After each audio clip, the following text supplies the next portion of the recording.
Hey everyone, welcome back to our channel. Quick guide. On today's video, I'm going to show you how to remove access on the file to others on Google Drive. It's very quick and easy, so let's get started. First, open the Google Drive app on your phone. If you don't have the app yet, you can get it from Google Play Store or the Apple App Store. Once you do that, open the app and sign in using your Google account. Now on the screen, you're gonna find the files and photos that you've uploaded on that Google Drive.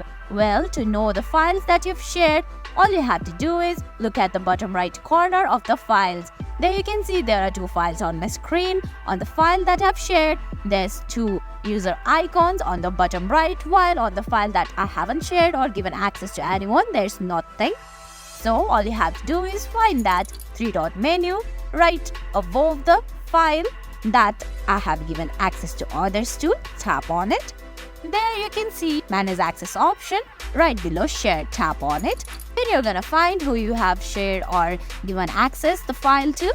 Just tap on that drop down menu right beside their Gmail. Now all you have to do is tap on Remove from the end of your screen. And guys, that's it. That's how you remove access to file to others on Google Drive. I hope you found this video helpful. If you did, please give it a thumbs up, leave a comment, subscribe to our channel and hit that bell icon. See you in the next video. Thanks for watching.